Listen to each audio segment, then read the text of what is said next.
រឿងត្រីព្រាយបិសាចរឿងបាបបុណ្យប្រកាសជាមានពិតមែនអ្នកណាសាងអំពើបាបច្បាស់ជាត្រូវទទួលរងកម្មស្នងវិញបើមិនចិត្តនេះក៏ជាក្រោយដែរវាមិនខុសពីអ្វីដែលយើងយកគ្រាប់ដំណាំទៅដាំទៅក្នុងចម្ការនោះទេយើងតបគ្រាប់ល្ពៅវាដុះមកចេញគ្រាប់ល្ពៅកប់គ្រាប់ត្រសក់ចេញមកត្រសក់យ៉ាងណាមិញផលកម្មក៏ដូចគ្នាបើយើងប្រព្រឹត្តបាបបានបាបប្រព្រឹត្តបុណ្យបានបុណ្យតាមតិចតាមច្រើនរបស់អ្នកសាងជាក់ស្ដែងលោកអ៊ំចឹម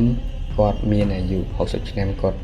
ប្រហែលជាមានបាបជាប់ទៅនឹងខ្លួនមកពីជាតិមុនទើបជាតិនេះគាត់ខ្លាយទៅជាមនុស្សថ្លង់ស្ដាប់អ្វីមិនឮដូចគេពេលនិយាយជាមួយនឹងអ្នកដទៃ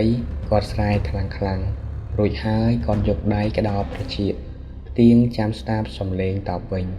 អ្នកនិយាយជាមួយគាត់ត្រូវជំទាវស្ទើរបែកបំពង់កទើបគាត់ឮគាត់ចូលចិត្តសម្លាប់សត្វណាស់ជាពិសេសកីឡារបស់គាត់គឺការស្ទូចត្រីដែលស្ថិតនៅក្នុងអំពើបាបទៀតគាត់ពូកែស្ទូចត្រីណាស់តែស្ទូចម្ដងត្រឡប់មកវិញបានត្រីពេញទ្រូងមានត្រីភក់ត្រីអណ្ដែងត្រីឆ្លាំងជាដើមគាត់សម្លាប់ត្រីនិងអង្រែបុកគ្រឿងដាក់តែមួយអង្រែត្រីប្រកាច់ត្រល់កាត់ក្បាលនិងធ្វើស្រកាយ៉ាងស្ទាត់ជំនាញព្រោះគាត់ធ្លាប់ធ្វើត្រីតែអញ្ចឹងតាំងពីយូរណាស់មកហើយបើរាប់ជាចំនួនត្រីរាប់ពាន់ក្បាលរហូតអ្នកចាស់ទុំដោយគាត់ប្រាប់ឲ្យគាត់ឈប់សម្លាប់ត្រីតទៅទៀតប៉ុន្តែគាត់មិនស្ដាប់អ្នកណាទាំងអស់ព្រោះគាត់ចាត់ទុកថាវាគឺជាអាហាររបស់មនុស្សថ្ងៃមួយអំប៉នមានវ័យប្រហែលនឹងគ្នានឹងអ៊ំចឹមដែលគាត់បានបបួលគ្នាទៅស្ទូចត្រីយើងគិតទៅស្ទូចឯងណាប៉នចំការក្រូចរបស់យាយាមក្នុងប្រឡាយទឹកក្បែរនោះមានត្រីច្រើនណាស់យើងចូលទៅក្នុងចំការរបស់គេអញ្ចឹងគេគិតថាមិនអីទេឬអេមិនថាអីទេប៉ុន្តែកុំទៅពេលថ្ងៃត្រូវទៅពេលយប់ហេតុអីទៅព្រោះពេលថ្ងៃយាយាមស្រោចដំណាំរខានណាស់បើពេលយប់វិញត្រីច្បាស់ជាស៊ីសន្ទូចខ្លាំងមិនខានព្រោះវាកំពុងឃ្លានអញ្ចឹងយកព្រមអញ្ចឹងយើងទៅជីកចន្លែនជាមួយនឹងគ្នាចាស់ទាំងពីរនាក់នេះមិនគិតអំពីអំពើបាបអីនោះទេដោយជាត្រូវគ្នាគ្រប់ម៉ាត់គាត់ជីកចន្លែនដាក់ពេញត្រឡោកដូងយកមកធ្វើជានុយត្រីចន្លែនគឺជាសត្វអត់ធ្មត់ណាស់ទោះជាក្តិចវាដាច់ពី3កំណាត់ក៏ដោយក៏វានៅតែត្រដោះចុះឡើងមិនងាយងាប់ងាយឡើយយើងមិនបានដឹងទេថាការឈឺចាប់របស់វាទេតាមពិតវាឈឺចាប់មិនតិចនោះទេមុននឹងវាងាប់ទៅពេលយប់មកដល់តាចាស់ទាំងពីរនាក់កាន់ដងសន្ទូចម្នាក់មួយព្រមទាំងចន្លែងម្នាក់មួយត្រឡោកដូងដើរកាត់មុខផ្ទះយាយាមហើយក៏ស្រែកប្រាប់ថាយាយាមខ្ញុំសូមចូលចំការស្ទូចត្រីបន្តិចណាមានសំឡេងស្រែកតបមកវិញខ្លាំងថាតាមសប្បាយចុះតែប្រយ័ត្នពស់ផងក្នុងចំការនេះមានពស់ច្រើនណាស់មិនអីទេអរគុណទាំងពីរនាក់ដើរទៅដល់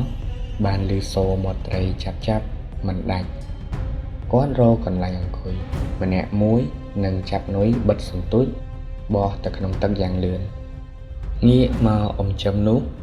គាត់សាងបាបឡើងទៀតហើយគ្រាន់តែដាក់ដល់ទឹកភ្លាមក៏វាត់ត្រីផ្ទក់មួយប៉ុនកំពុនជើងឡើងអោងដងសន្ទូចរឹបអំប៉ននៅមិនទាន់ស្ទូចបានត្រីមួយអីសោះផ្ទុយពីអ៊ំចឹមត្រីស៊ីសន្ទូចសុទ្ធតែត្រីធំអំប៉នឃើញដូច្នេះគាត់រអ៊ូប្រាប់អ៊ំចឹមថាខ្ញុំនៅមិនទាន់បានអីមួយសោះតែម្ដងហើយវើយចឹមមិនអីទេប៉នបន្តិចទៀតវាគង់តែបានដូចខ្ញុំអញ្ចឹងយ៉ាត្រីស៊ីសន្ទូចខ្ញុំហើយតាអូហូកម្លាំងវាខ្លាំងមែនវត្តមិនព្រមឡើងទេវើយអ៊ំចឹមសប្បាយរីករាយណាស់ព្រោះគាត់កំពុងតែបានត្រីច្រើនតម្រាំវត្តត្រីនេះបានឡើងមករួចអ៊ំចឹមឡើងធ្លាក់ញើសគាត់ទាញខ្សែសន្ទូចអូសត្រីនោះឡើងមកលើគោកបានយ៉ាងផិតភ័យព្រោះតាំងពីដើមមកមិនដែលបានឃើញត្រីអីធំដល់ថ្នាក់នេះទេក្បាលវាប៉ុនចានបាយដងខ្លួនធំប៉ុនទៅនឹងកុបផ្លូវរបស់មនុស្ស គាត់ចាប់វាឲ្យហាមាត់ដើម្បីលូកដៃចូលដល់ផ្លែសន្ទូចភ្លាមនោះវាក៏ត្របាក់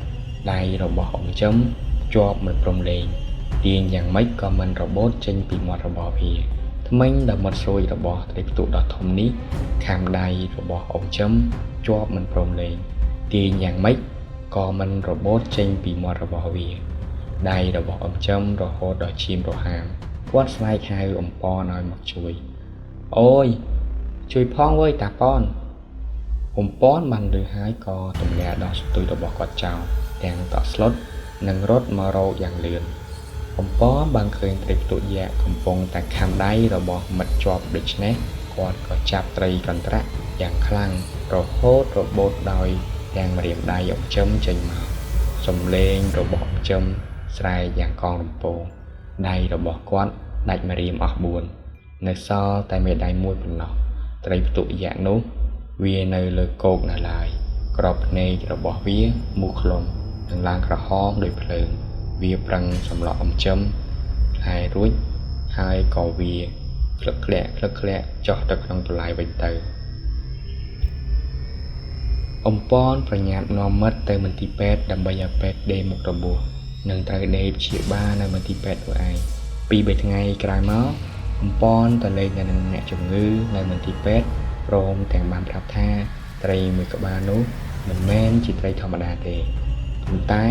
វាជាត្រីខ្មោចត្រីព្រាយបិសាចការដែលជឿថាវាមិនមែនជាត្រីធម្មតាក៏ព្រោះតែក្របភ្នែករបស់វាឡើងក្រហមដូចភ្លើងប្រៀបដូចជាភ្លើងឆេះនៅក្នុងភ្នែករបស់វាគ្មានខុសឡើយអ៊ំចឹមត្រូវខ្លាចទៅជាអ្នកពិការម្រាមអស់ទៅ4ដែរណោះគាត់នឹកស្ដាយម្រាមដៃឡើងស្រក់ទឹកភ្នែកតក់ព្រមទាំងនិយាយស្បត់នៅចំពោះមុខអ៊ំប៉នថាចាប់តាំងពីពេលនេះទៅនឹងមិនសម្លាប់សត្វទៀតទេ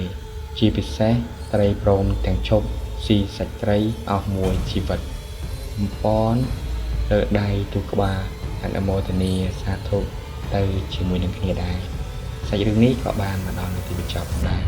តើប្រិយមិត្តយល់ឃើញពីសាច់រឿងនេះដូចម្តេចដែរជាចុងក្រោយសូមអរគុណសម្រាប់ការទស្សនារបស់បងប្អូនទាំងអស់គ្នាជួបគ្នានៅវីដេអូក្រោយសូមជម្រាបលា